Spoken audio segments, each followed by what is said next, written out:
السلام علیکم سر۔ وعلیکم سر السلام۔ آپ نے ابھی کہا کہ قبر سے مراد یہ گھڑا لیے جو ہم بناتے ہیں اور ڈیڈ باڈی کو اس پہ جو ہے لے کر دیتے ہیں، لیکن نبی پاک صلی اللہ علیہ وسلم کا فرمان ہے کہ اگر آپ اس قبر پہ کوئی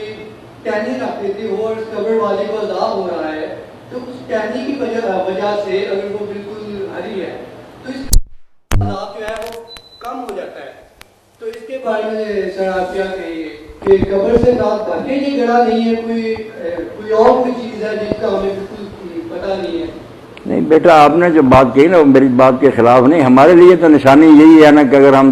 چاہتے ہیں دعا کرنا یا زیارت کرنا، ہمارے سامنے تو اس کا یہی نشان ہے، ہم وہاں ہی جائیں گے، مگر یہ نہیں اس میں آتا کہ یہیں عذاب ہو رہا ہے یا یہیں تکلیف ہو رہی ہے، اس میں نہیں بات آتی۔ وہ آپ نے جو دیکھا کہ دو قبروں والے ہیں ان کو عذاب ہو رہا ہے، کہاں ہو رہا ہے یہ اللہ جانتا ہے اس کا رسول، مگر آپ نے پھر کھجور کی ٹہنی منگوائی، دو حصے کی، ایک ادھر رکھ دی ایک ادھر۔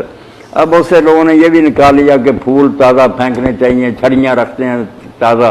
یہ غلط بات ہے، یہ کوئی اثر نہیں ان سے ہوتا۔ وہ تو اللہ کے رسول نے بیٹا شفاعت کی تھی، دعا فرمائی تھی، ساتھ صاف لفظ ہے، فرمایا میری دعا کی برکت سے شاید جب تک یہ ٹہنیاں خشک نہ ہوں اس وقت تک اللہ ان کے عذاب میں تخفیف کر دے۔ ٹہنیوں کا اثر نہیں، ٹہنیاں ایک حد مقرر کی تھی کہ ہمیشہ تو عذاب ہٹ نہیں سکتا،